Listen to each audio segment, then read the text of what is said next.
एक बार फिर से आपका स्वागत है न्यूज़ स्टेट पर। लगातार हम आपको दिखा रहे हैं कि उपचुनाव का किंग कौन, साथ ही महाराष्ट्र और हरियाणा में भी जो रुझान आ रहे हैं, जिस तरह उसमें तब्दीली देखने को मिल रही है, उसकी भी अपडेट हम आप तक पहुंचा रहे हैं। हमारे साथ लखनऊ से हमारे सहयोगी निखिल भी जुड़ गए हैं ग्राउंड का हाल बताने के लिए। ग्राउंड जीरो पर क्या स्थिति इस वक्त वहां बनी हुई है, और साथ ही हमारे वरिष्ठ सहयोगी धीरेन्द्र पुंडीर भी हमारे साथ जुड़ गए हैं। आप दोनों का ही रुक करने से पहले संजीव जी, आपका रिएक्शन चाहूंगी। जो देवेंद्र सिंह जी थोड़ी देर पहले कुछ कह रहे थे कि सरकार की नाकामी है, जनता हताश निराश इसलिए बूथ तक नहीं पहुंची। नहीं, देखिए अपर्णा, अब लोकतंत्र है जी, अब इनको अपनी बात कहने का हक है। बड़े चैनल पे बैठ करके मुझे लगता है कि आरोप लगाने से पहले, अरे आपकी पार्टी तो इस चुनाव में भाग नहीं ले रही जी, आपने तो अभी पार्टी बनाई है। और मैं समझता हूं कि अगर कहा जाएगा तो बड़ा आंदोलन और धरना प्रदर्शन भी आपने किए। फिर जो परीक्षार्थी होता है, जो छात्र होता है, वो परीक्षा से ही अगर भागेगा तो फिर उसकी तैयारी का क्या मतलब जी। तो बहुत साफ सी बात है। अभी चूंकि दूसरे तीसरे चरण का मतगणना हुई है, मुझे लगता है कि आने वाले समय में इनको इनकी बात का जवाब मिलेगा। जी ठीक है। निखिल, क्या स्थिति है लखनऊ कैंट की? बिल्कुल, लखनऊ की अगर हम बात करें तो बीजेपी ने बढ़त जो हासिल की थी शुरुआती दौर से, वो अभी भी बनी हुई है। सुरेश चंद्र तिवारी जो बीजेपी के प्रत्याशी हैं, वो 11,299 वोट उनको अभी तक कुल मत मिले हैं। इसके साथ ही जो समाजवादी पार्टी है वो दूसरे स्थान पर है। मेजर आशीष चतुर्वेदी 5,772 वोट उनको मिले हैं। अरुण द्विवेदी जो बसपा के प्रत्याशी हैं, उनको 2,132 और कांग्रेस के प्रत्याशी को 2,679 वोट अभी तक जो पांचवें राउंड का मतगणना हुई है उसमें मिले हैं। सबसे महत्वपूर्ण ये रहा कि भारतीय जनता पार्टी को टक्कर जो है वो यहाँ कैंट विधानसभा क्षेत्र में समाजवादी पार्टी देती है, लेकिन कांग्रेस ने अप्रत्याशित बढ़त हासिल की है इस सीट से अगर बात करें तो कहीं ना कहीं जो बीजेपी के उम्मीदवार हैं, जिस तरह से बीजेपी को इस बात की उम्मीद थी कि उन्हें कैंट विधानसभा पे अच्छी बढ़त मिलेगी, तो अच्छी बढ़त मिलती हुई दिख रही है। और यही वजह है कि भारतीय जनता पार्टी के जो नेताओं में कहें तो अब उत्साह दिखने लगा है। हालांकि पूरी 11 सीटों के अगर परिणाम की बात करें तो वो उतना संतोषजनक भारतीय जनता पार्टी के लिए नहीं रहा है, लेकिन ये ज़रूर रहा है कि बीजेपी जिस तरह से बीजेपी जिस स्ट्रेटजी से चुनाव लड़ी है वो उसके लिए मुफीद साबित हो रहा है। अब थोड़ी देर बाद जब रुझान जो है रुझान के बाद परिणाम आना शुरू होंगे, तब ये बातें साफ हो पाएंगी कि बीजेपी को कितनी सीटें मिली। जो 9 सीटें भारतीय जनता पार्टी के पास यहाँ पर थी इस विधानसभा चुनाव की, अगर बात करें उपचुनाव की, तो 9 सीटें थी, 11 सीटों पर उपचुनाव हुआ। उम्मीद थी बीजेपी को कुछ बढ़त होगी। रामपुर की सीट सबसे महत्वपूर्ण इस पूरे चुनाव में देखी जा रही है, और इसी की चर्चा भी अगर शायद कहें तो पूरे उत्तर प्रदेश में जितनी भी उपचुनाव हो रहे हैं उसमें खास रामपुर सबसे महत्वपूर्ण है। रामपुर इसलिए महत्वपूर्ण है क्योंकि वहाँ की जो समाजवादी पार्टी के प्रत्याशी हैं वो राज्यसभा की जो है वो सदस्य हैं।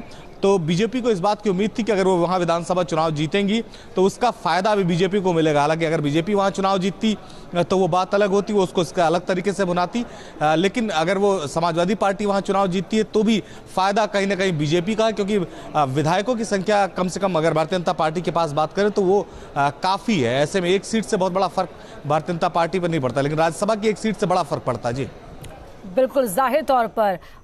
धीरेन्द्र जी हमारे साथ लगातार जुड़े हुए हैं। सर, जो यहाँ पर निखिल कहना है कि वाकई विधायक की जो सीट है वो उस पर प्लस माइनस हो उतना खास फर्क नहीं पड़ेगा, लेकिन राज्यसभा में स्ट्रेंथ लगातार बढ़ने को लेकर बीजेपी तो शुरुआत से ही कमिटेड नजर आ रही है। देखिए, इसको 2 अलग नज़रिए से देख सकते हैं। निखिल का नज़रिया मतलब है, हो सकता है, लेकिन मुझे लगता है कि आप एक राज्यसभा की सीट के लिए इतनी बड़ी जंग जो हारना, क्योंकि ये मॉरल बहुत बूस्टअप करेगी विपक्ष का अगर वो आगे बढ़ते हैं। मतलब अगर वो इस चुनाव में, हालांकि मुझे लगता है बीजेपी वापस अभी स्टैंड में रिगेन कर रही है। वही हम कह रहे थे कि अभी टाइम है, 7 तक पहुंच गई है, मतलब 2 सीटों का बहुत ज़्यादा बड़ा नुकसान नहीं दिख रहा है। लेकिन अगर भी ये नुकसान बढ़ता तो विपक्ष जो है अभी तक आप दिखेगा वो ट्विटर की जंग लड़ रहा है, वो बीच में से गायब है। जनता और सरकार बीच में कोई नहीं है। तो उसमें अगर वो जीतते हैं यहाँ, इसमें ज़्यादा 1-2 सीटों और बीजेपी को डाउन करते हैं, तो वो सड़क पे उतरने का हौसला लेंगे, वो मॉरल ताकत के साथ तैयारी करेंगे और 2022 के लिए वो लोगों के लिए जाके कनेक्ट करेंगे। वो एक बड़ी चीज़ होगी, क्योंकि राज्यसभा तो अब सेंटर में अगर हम बीजेपी को देखते हैं तो उसको किसी मेजर बिल को पास कराने में कोई दुविधा नहीं है। वो चाहे कोई सा बिल पास कराना हो उसको पास करा रही है, और कोई इस तरह का मतलब समस्या वहाँ नहीं थी कि उससे बहुत बड़ा उनको इस मतलब या तो फिर ये बीजेपी की स्ट्रेटजी स्ट्रेटजी होती कि वो यहाँ लड़ाए तब उनको हासिल करे, ऐसा नहीं है। वो विपक्ष तय कर रहा है, तो इसलिए जीत वहाँ यकीनन मॉरल अब करेगी। और आजम खान जो इस पूरी लड़ाई में अब घिरे हुए हैं, जिनके खिलाफ दर्जनों मुकदमे हैं, और उनकी जो लेवल था जो उसका बीजेपी को फायदा सिर्फ इतना है कि बीजेपी ने बाकी जो सीट्स हैं, जो 403 सीट हैं, उसमें अगर हम रामपुर या कुछ सीट छोड़ दें तो बाकी सीट पर बीजेपी ये कहकर एक मॉरल ताकत हासिल कर रही है कि हमने उनको, जो समाजवादी पार्टी में अपने कहने से सरकार चलाते थे, हमने उसको किस तरह घेरा है। तो ये उसका एक फायदा मेजर ये था बीजेपी जो दिखाना चाहती। जी, रामपुर से अभिषेक भी जुड़ गए हमारे साथ। अभिषेक, क्या स्थिति वहां पर इस वक्त है? देखिए, 5वां राउंड खत्म हुआ है और 5 राउंड के बाद 10,834 मतों से आगे हैं तंजीम फातिमा। भारत भूषण गुप्ता जो बीजेपी के कैंडिडेट हैं उनसे कुल मिलाकर पहले राउंड से जो लीड उन्होंने बनाई थी, छठा राउंड अभी चल रहा है, थोड़ी देर में छठे राउंड का भी परिणाम आएगा। लेकिन इतनी सूचना जरूर अंदर से आ रही है, मेरे पीछे डाटा सेंटर है, मैं चाहूँगा कि ज़रा कर दें कैमरा उस तरफ, और डाटा सेंटर है यहीं से, फिगर जहाँ मैं खड़ा हूँ यहीं से निकल कर सामने आ रही हैं। छठा राउंड लगभग समाप्त होने वाला है और ये लीड जो है बढ़कर 12,000 के लगभग मानी जा रही है। लेकिन ऑफिशियल अभी 5 राउंड हुए हैं, 10,800 से आगे हैं तंजीम फातिमा। तो साफ होता है वोटिंग परसेंटेज 40 के आसपास रहा। लेकिन पहले राउंड से जो लीड है, ऐसे ही जब आजम खान यहाँ से खड़े होते रहे हैं तो पहले राउंड से लीड लेते रहे जब तक वो विधायकी जीतते रहे, और अंत तक वो लीड बरकरार रहती है। हालांकि 1.5 लाख मत पड़े थे 1,60,000 के आसपास कुल, और उसमें से कितनी ले जाती हैं तंजीम फातिमा, ये देखना बड़ा बेहद दिलचस्प होगा। जी, लौटेंगे आपके पास। और इस वक्त एक बड़ी खबर का रुख कर रहे हैं जो वाराणसी से आ रही है। फूलपुर में ट्रेन की चपेट में आने से 2 युवतियों की मौत हो गई है। जगदीशपुर रेलवे क्रॉसिंग पर यह हादसा हुआ है। युवतियों की मौत से हंगामा मच गया। मामले की जांच पुलिस ने शुरू कर दी है। 2 युवतियां ट्रेन की चपेट पर आ गई। जगदीशपुर रेलवे क्रॉसिंग पर यह हादसा हुआ है, दोनों की ही मौत हो गई। इस वक्त की बड़ी खबर आपको बता रहे हैं। सुबह टहलने के लिए ये युवतियां निकली थी और ट्रेन की चपेट में आ गई, जिसकी वजह से ये हादसा हुआ। तो लगातार जिस तरह से राउंड खत्म हो रहे हैं, हम आप तक अपडेट्स पहुंचा रहे हैं और बता रहे हैं कि वहां पर क्या स्थिति बनी हुई है।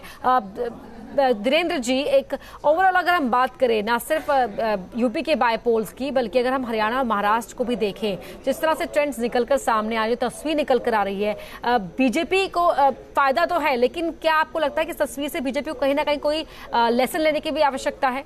दरअसल बीजेपी को ये सोचना होगा कि हर वक्त पूरी की पूरी ताकत सिर्फ नरेंद्र मोदी जो प्रधानमंत्री है उनके काम या उनके नाम पर नहीं लगाई जा सकती। उनकी जो लोकल लीडरशिप है उसको काम करना होगा, उसको इंडिपेंडेंट होके दिखना होगा, उसकी एरोगेंस नहीं जानी चाहिए। ये बात अभी आपको 2 नतीजों में दिख रही है। हालांकि हम ये नहीं कह रहे कि ये नतीजे हैं, मतलब जो ट्रेंड्स दिख रहे हैं, आपको दिखेगा कि देवेंद्र फडणवीस अपने आप को एक कूल डाउन रख के उन्होंने कोशिश करते हुए दिखते हुए लीडर दिखते हैं। लेकिन उधर आपने पूरे इलेक्शंस में देखा होगा, हम लोग हरियाणा में देख रहे हैं किस तरह से खट्टर, एकदम आपको लगता है कि एकदम एरोगेंस, वो स्क्रीन पे भी लोगों के साथ जो उनका जो दिखा, मतलब लोगों को रवैया, वो सब आपको रिजल्ट में भी तब्दील, क्योंकि जनता मूक दर्शक नहीं होती, वो बहुत लीडरशिप को उतना ही देखती है वो, क्योंकि उसको मालूम है उसकी वोट से ताकत बनती है, वो अपनी वोट को जानती है। और कम से कम ये दिख रहा है कि बीजेपी के बीच की जो लीडरशिप है वो जनता के साथ खुद से कनेक्ट हो, मोदी के साथ अपने आप को जोड़ती दिखे,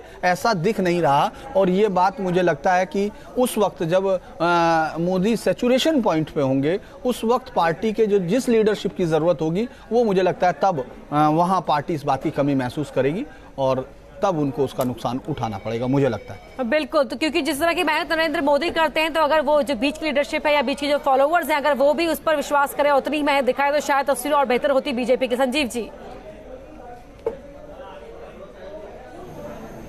फोन कट रहा है जी, मेरे से प्रश्न है जी, क्या लगता है कि क्योंकि नरेंद्र मोदी अपने आप में इतने बड़े ब्रांड हैं, इतने बड़े नाम हैं और इतने एक्टिव हैं कि उनकी सक्रियता के चलते जो बीच के लोग हैं वो कहीं ना कहीं सुस्त हो जाते हैं या आरामदायक पोजीशन में आ जाते हैं कि ठीक है, नरेंद्र मोदी नाम इतना बड़ा हो गया तो हमें इतनी मेहनत करने की आवश्यकता नहीं है?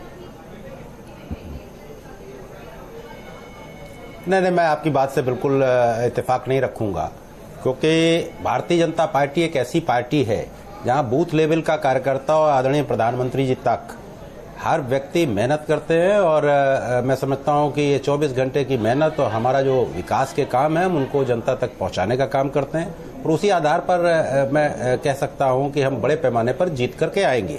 लेकिन हाँ, जो रुझान आ रहे हैं अभी तक उनके बारे में निश्चित रूप से एक संदेश होता है। चुनाव परिणाम भी बिल्कुल इसकी समीक्षा भी की जाएगी कि आखिर शुरुआती दौर में इस तरीके से कैसे क्या रहा। चूंकि लोकतंत्र है, लोकतंत्र में विपक्ष का होना बहुत जरूरी होता है।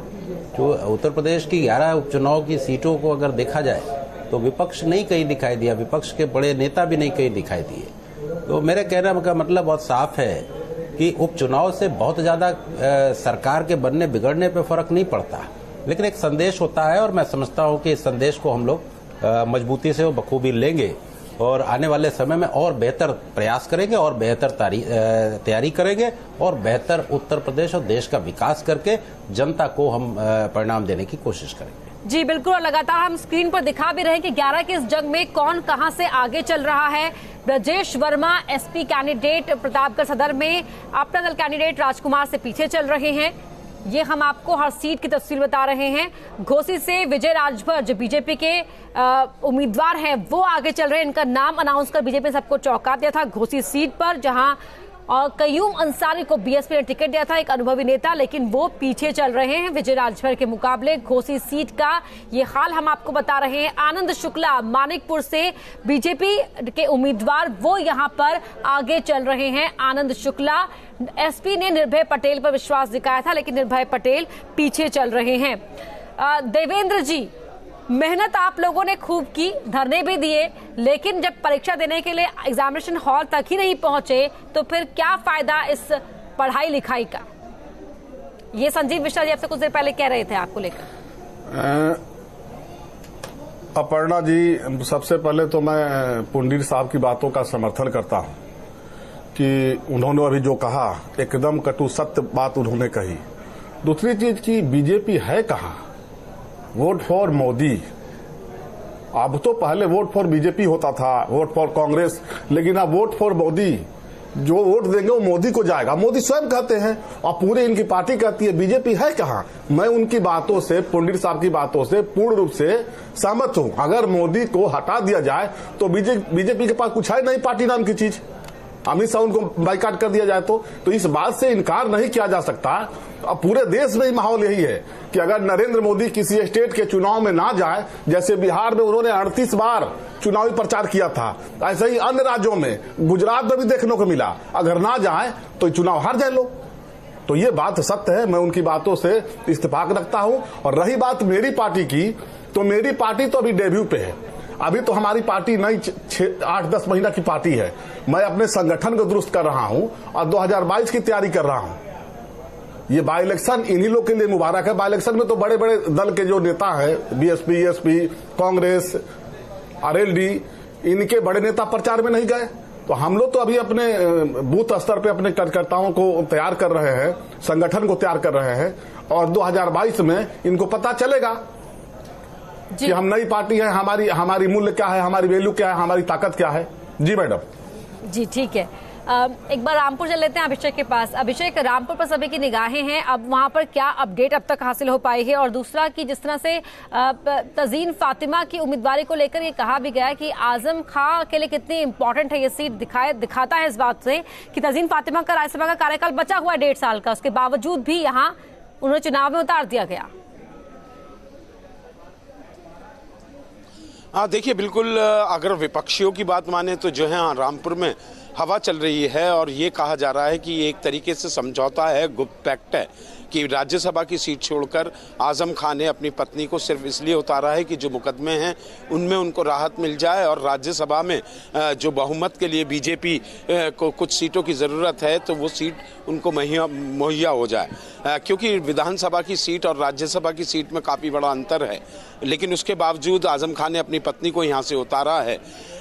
उसके पीछे ये भी मकसद हो सकता है कि उनकी पैतृक सीट है, आजम खान लगातार 9 बार से यहाँ से विधायक रहे, 10वीं बार भी वो नहीं चाहते कि पार्टी में और कोई नेता खड़ा हो। इसके पीछे भी कारण बताए जाते हैं। और जब नूर बानो जो यहाँ की MP रही कांग्रेस से, उनके पति थे मिक्की मियाँ, वो जब अपने लिए वोट मांगते थे या अपनी पत्नी के लिए वोट मांगते थे आज से 45 साल पहले, तो वो ये कहते थे कि बड़ी वोट मुझे दे दो और छोटी मस्ताने को दे दो। यानी कि जब उदय हो रहा था आजम खां का यहाँ की राजनीति में, तो उन्हें मस्ताना कहते थे, क्योंकि बेलाग होकर बोलते थे। अलीगढ़ मुस्लिम यूनिवर्सिटी में रहे, छात्र संघ की राजनीति में रहे, वहाँ चुनाव जीते। तो उसके बाद जिस तरीके के मूवमेंट्स उन्होंने यहाँ पर चलाए थे, रिक्शे वालों का आंदोलन किया था, तो बड़े नेता उनको मस्ताना कहने लगे। जिस तरीके से मिक्की मियाँ की राजनीति को पूरी तरीके से आजम खान ने अपनी मुट्ठी में कर लिया, तो कहीं ना कहीं एक डर भी है कि अपना कोई विकल्प वो देना नहीं चाहते। शायद यही कारण होगा, या फिर जो गुप्त समझौता है, जिस तरीके से शुरू में हमने देखा था कि विधान परिषद सीटें बीजेपी के लिए समाजवादी पार्टी के नेताओं ने खाली की और बीजेपी में जुड़ गए। तो देखना होगा आने वाले वक्त में। 30 अक्टूबर तक राहत है कोर्ट से आजम खां को कि उसके बाद जो मुकदमे हैं उनके ऊपर 28 और कुल जमा मिलाकर 80, तो उसमें किस तरीके की राहत आजम खां को मिलती है। अगर मिलती है तो पैक्ट माना जाएगा। और अभिषेक, जिस तरह से आप बारीकियां बता रहे हैं हर एक चीज को लेकर, यहाँ पर क्या कयास है, यही एक वजह है कि जो न्यूज स्टेट है उसे दर्शकों का इतना प्यार मिलता रहा है, उनके भरोसे पर वो खरा उतरता रहा है। और ये तस्वीरें आप सहारनपुर की देख रहे हैं, जहां लगातार चुनावी नतीजों को जानने के लिए वहां पर न्यूज स्टेट को देखा जा रहा है। और यही वजह है कि उत्तर प्रदेश, उत्तराखंड की जनता का लगातार समर्थन हमें मिलता रहा है और हर जगह इस वक्त न्यूज स्टेट पर चुनावी अपडेट देखी जा रही है। और इस बीच रुक कर एक बड़ी खबर की ओर वाराणसी से बता दें आपको, जहां एयरपोर्ट पर 385.75 ग्राम सोना बरामद हुआ है। बैंकॉक से एक पैसेंजर से ये सोना मिला है, शरीर में छिपाकर ये सोना रखा गया था। बड़ी खबर आपको बता रहे हैं, ये बैंकॉक से आए एक यात्री ने अपने शरीर में सोना छिपाया हुआ था। वाराणसी एयरपोर्ट पर 385.75 ग्राम सोना उससे मिला है। और लगातार हमारे साथ हमारे खास मेहमान भी जुड़े हुए हैं, हमारे वरिष्ठ सहयोगी धीरेन्द्र पुंडीर भी जुड़े हुए हैं। धीरेन्द्र जी, अभिषेक ने जिस तरह से बारीकियां बताई रामपुर चुनाव को लेकर, उस पर आप क्या कहेंगे? देखिए, यही बात मैं शुरू से कह रहा था कि किसी भी तरह से आजम खान को वहाँ कमजोर इसलिए नहीं माना जा सकता। लगातार जीते हैं, मिक्की मियाँ, नूर बानो, उनके बेटे, तमाम लोगों की सियासत को आज उन्होंने कॉर्नर कर दिया। वहाँ कहीं वो नाम नहीं है। और अब वो खुद वहाँ के, अगर रामपुर को अगर पॉलिटिकली एक छोटी सी वो कहें हिस्से में रिश्तेदार, तो उसके वो सुल्तान बन चुके हैं। वो इसीलिए किसी भी विकल्प को वहाँ आने नहीं देना चाहते। इसीलिए उन्होंने अपनी वाइफ को, क्योंकि वो जानते थे कि ये लड़ाई उनके इस बार जिस तरह से बीजेपी पूरी ताकत के साथ, पूरे साम दाम दंड भेद के साथ सामने खड़ी है, उसमें जीत के लिए जरूरी था कि वो अपने पर ही यकीन कर सकते थे। लिहाजा उन्होंने अपनी पत्नी को राज्यसभा की सीट से खाली कर यहाँ उनको चुनाव लड़ाया है। मतलब राज्यसभा की सीट अभी उनके, मतलब राज्यसभा में वो सांसद थी, उसके बावजूद उनको यहाँ से चुनाव लड़ाया। तो इसलिए क्योंकि वो इस पूरी लड़ाई को अपने अस्तित्व की लड़ाई मान रहे हैं। हालांकि बीजेपी के लिए मुझे नहीं लगता कि वो इतनी बड़ी लड़ाई के तौर पर, बीजेपी उसको एक सांकेतिक तौर पर, उनको बाकायदा जिस तरह से उन पर मुकदमे हैं वो है, उन तमाम चीज़ों को वो बाकी तमाम अपने जो क्षेत्र हैं उन सब में दिखाएगी कि किस तरह से कितने ताकतवर राजनेता को, जिसको समाजवादी पार्टी का सबसे बड़ा आइडियलॉग और ताकतवर और तमाम एक किस्म की राजनीति का बड़ा नायक माना जाता था, उसको हमने गलियों में रोने पर मजबूर कर दिया। इसके लिए वो बाकी तमाम जगह हिस्सा करेगी। यहाँ एक लड़ाई आजम खान के लिए बहुत बड़ी लड़ाई थी। बीजेपी के लिए मुझे नहीं लगता कि बीजेपी इसको इतनी बड़ी लड़ाई हो, चूंकि हर सीट, हाँ, नहीं, मतलब वो बीजेपी के चुनाव को एक वार मशीन की तरह काम करती है। इसलिए ये तो कहना पड़ेगा कि हर चुनाव वो अच्छे से लड़ते हैं, हारे या जीते अलग चीज है, बट वो उनके लिए बहुत ज्यादा कंपैरेटिवली, जिस तरह आजम खान के लिए वो साख का सवाल है। हाँ, तो बीजेपी जीत जाएगी तो उनके लिए बहुत बड़ी चीज है, नहीं जीती तो उन्होंने एक अपना मैसेज जो देना था वो दूसरी तरह दे दिया है। जी जी बिल्कुल। संजीव मिश्रा जी, आप क्या कहेंगे इस पर?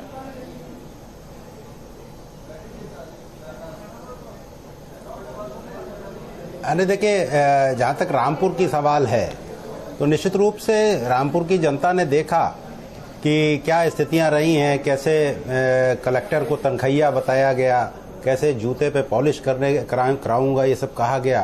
तो बहुत साफ सी बात है, जिस तरीके के हालात और जिस तरीके की स्थितियां हैं, मुझे लगता है कि वहाँ की जो स्थानीय जनता है उनको निर्णय लेने का समय है।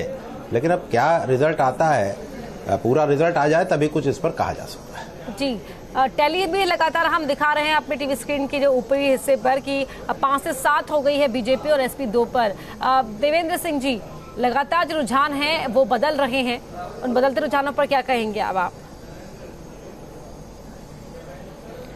ये तो अभी रुझान है, मैं ये तो आपसे शुरू से बता रहा हूँ पन्ना जी कि अभी तो इनके 9 है, ये 9 और बाकी लोग 1-2 होते तो चौंकाने वाली परिणाम होता, लेकिन तो अभी अपनी जो सीटें इनकी 9 है वहीं तक नहीं पहुंचे हैं। तो इस रुझान को बहुत उत्साहित होकर ना बीजेपी के लोग माने, रुझान बदल सकता है, हो सकता है इनके पक्ष में, हो सकता है विपक्ष के खाते में चला जाए, लेकिन ये रुझान सरकार के लिए, मैं शुरू से कह रहा हूं कि सरकार के लिए रुझान अच्छी चीज नहीं है। अच्छा, सरकार के नाकामयाबियों पे जनता ने मुहर लगाई है। जैसे वोट ऑफ परसेंटेज कम हुए हैं, जैसे रिजल्ट देखने को मिल रहा है, इससे एकदम साफ जाहिर है कि कहीं ना कहीं सरकार के नाकामयाबियों पे जनता ने मुहर लगाया है, चाहे मतदान ना देके और चाहे रिजल्ट के रूप में। ये मैं मान रहा हूं, रिजल्ट आने दीजिए, इंतजार कीजिए, अभी और कुछ परिणाम आ सकता है। दूसरी चीज, मैं आजम साहब की बात को कह रहा हूं कि सरकार ने आजम साहब को इतने बुरी तरह से घेरा, तो आजम साहब की छवि खराब होनी चाहिए, समाजवादी पार्टी की भी छवि खराब होनी चाहिए। मैं आजम साहब का सपोर्टर नहीं हूं, लेकिन सरकार आजम साहब की छवि को खराब नहीं कर पाई। कहीं ना कहीं मैं कहना चाहूंगा कि ये मिली भगत है, ये नूरा कुश्ती है, और जो लोगों ने इसमें संशय जाहिर किया है उनकी संशय गलत नहीं है। जी अभिषेक, क्योंकि आप रामपुर में ही मौजूद हैं, जिस तरह से देवेंद्र सिंह ये बात उठा रहे हैं कि जितने मुकदमों की बारिश हुई उसके हिसाब से तो आजम खान की छवि खराब होनी चाहिए थी। आप क्योंकि ग्राउंड पर रहे हैं, लंबे वक्त तक कवर करते रहे आप चुनाव को, तो क्या आपने देखा कि क्या वाकई मुकदमों की चर्चा इस तरह से हो रही थी जिस तरह से कहा जा रहा था या कयास लगाए जा रहे थे? देखिए सबीना, मैं आपको बता दूं कि आजम खां का जो कद है रामपुर में, वो रामपुर आए बिना नहीं समझा जा सकता।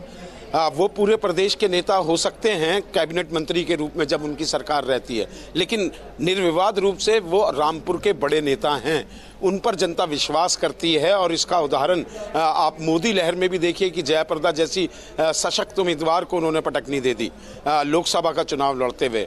तो पब्लिक नहीं मानती है, जो उनसे जुड़ी हुई 70 से 80 हज़ार ऐसे वोटर हैं जो पूरी तरीके से आजम खां के लिए डेडिकेटेड हैं। और ये अकेले मुस्लिम नहीं है, उसमें हिंदू भी बहुत ज़्यादा वोटर्स हैं जो आजम खां को मानते हैं। ये अलग बात है कि उनके नाम के किस्से बहुत सारे हैं कि वो जब मंत्री रहते हैं वो किसी को भी जेल भिजवा देते हैं, कुछ भी कर देते हैं, लेकिन जितने भी उन पर आरोप लगे हैं वो आरोप ऐसे हैं कि जो ज़्यादा स्टैंड होते नहीं दिखाई दे रहे हैं। जहाँ तक ज़मीनों का मामला है वो जांच हो रही है, और जांच होने के बाद किस तरीके से चार्जशीट कोर्ट में पेश की जाती है वो बता देगी। लेकिन पब्लिक जहाँ जहाँ हम लोग गए, जहाँ जहाँ हमने बात करी, तो उनका ये कहना था कि कुछ ज़रूरत से ज़्यादा हो गया है, आजम खां उनके नेता इतने बड़े हैं कि बकरी चोरी नहीं कर लेंगे। तो शायद प्रशासन ने भी बहुत ज़्यादा जल्दबाजी की, आंख बंद करके जो भी तहरीर आई उस पर अपनी मोहर लगाई। लेकिन असली मोहर एक नेता के लिए जनता की अदालत होती है, और वो जनता की अदालत इस समय EVM के रूप में सामने है। उस पर जो बटन दबा है आजम खां के पत्नी के लिए, वो उनकी पत्नी के लिए नहीं है, आजम खां के लिए है। धीरेन्द्र जो अभी बात कह रहे थे, जिस तरीके से कि उनके लिए जीने मरने का प्रश्न है, वो अपना विकल्प ही पैदा नहीं होने देना चाहते हैं, ऐसा राजनीतिक हलकों में कहा जाता है। और ये वाजिब भी है, कोई बड़ा नेता है तो वो अपने अलावा अपना विकल्प चतुर राजनीतिक जो होता है नहीं पैदा होने देता। लेकिन कुल जमा बात इतनी सी है कि आजम खां पर रामपुर का अभी विश्वास है, लेकिन एक पॉजिटिविटी भी है। मैं जब 21 तारीख को यहाँ पोल हो रहा था, 1 मिनट लूंगा सबीना ये बताने के लिए कि बहुत सारे पुलिस परिवार भी वहाँ वोटिंग कर रहे थे जो मुझे पूर्व से जानते थे। उनसे जब हमारा डिस्कशन हुआ कि आबो हवा कैसी है रामपुर में, तो उन्होंने 2 चीज़ कही कि आजम के विवाद से हमारा कोई लेना देना नहीं, लेकिन एजुकेशन के पॉइंट ऑफ व्यू से एजुकेशन सस्ती है, लड़की हिंदू की हो या मुसलमान की, रामपुर में कहीं भी निकल जाए कोई छेड़खानी की घटना आज तक नहीं है, कोई लूट डकैती रामपुर सिटी में नहीं है कम से कम। तो कुल मिलाकर और हिंदू मुस्लिम जैसा कम्युनल कोई वातावरण नहीं है। अगर जनता और ये निष्पक्ष पुलिस वाले जो मतलब सरकार में हैं और वोट डालने आए, उनकी फैमिलीज अगर ऐसी बात कहती हैं, तो एक तरीके से ये पूरा सर्टिफिकेट है उस सांसद के लिए भी, उस विधायक के लिए भी जो रामपुर की नुमाइंदगी करते हैं। तो यही कारण है कि विपरीत परिस्थितियां कितनी भी रही हों, चाहे बसपा की लहर रही हो या कभी कांग्रेस की लहर होती थी या अब बीजेपी की लहर है, आजम का यह किला नहीं ढहा पाए। जबकि इसके विपरीत पश्चिमी उत्तर प्रदेश में आप राष्ट्रीय लोकदल की हालत देख लीजिए, अजीत सिंह और उनके बेटे जयंत दोनों ही चुनाव आ रहे हैं, अपने किले ढह गए हैं उन लोगों के बीजेपी की इस लहर में, लेकिन आजम खां अभी तक डिगे नहीं। यही सबसे बड़ी बात है सबीना। बिल्कुल। और एक और संक्षेप में जाएंगे आपसे कि क्या अभी कोई अपडेट मिल पा रहा रुझानों को लेकर? देखिए अभी लेटेस्ट अपडेट आई है 12,000 के लगभग, जैसा कि मैं आपको पहले बता रहा था, 12,000 के लगभग तंजीम फातिमा की लीड हो गई है और ये ऐसी लीड है शायद पकड़ पाना भारत भूषण गुप्ता के लिए मुश्किल होगा। जी संजीव जी, मोदी सुनामी में अच्छे किले ढह गए लेकिन रामपुर थोड़ा भारी पड़ रहा है।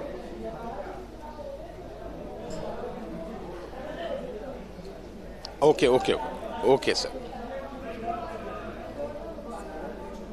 संजीव जी, रामपुर भारी नजर आ रहा है जी। क्या मेरी आवाज नहीं आ रही? आ रही है सर, आ रही है। मैं यही कह रहा था, लेकिन जिस तरीके की उनकी बातचीत है, जिस तरीके से महिलाओं के खिलाफ उनका बोलना है, ये सब चीजें भी वहाँ की स्थानीय जनता को मुझे लगता है नजरअंदाज नहीं करना चाहिए। और ये अलग बात है कि आप अपने नेता में विश्वास करते हैं, लेकिन उन नेता का भी क्या करैक्टर है, क्या कल्चर है, मुझे लगता है कि जनता को इस पर अब आगे आने वाले समय में देखना होगा। और खास तौर से रामपुर के नौजवान मतदाताओं से तो मैं कहूँगा कि आने वाले समय में अगर इनकी स्थितियाँ ऐसी रहती, इनके बातचीत का ढंग ऐसे ही रहता है, तो निर्णय नौजवान साथियों को लेना पड़ेगा। और ये मैं समझता हूँ कि कोई भी राजनीतिक कितना भी बड़ा हो, लेकिन पट्टा नहीं लिखा के आता। अगर इन्होंने निश्चित रूप से वहाँ के स्थानीय समस्याओं का समाधान और वहाँ पर नई समस्याएं होने दी होंगी, तो निश्चित रूप से वहाँ की जनता चाहती होगी।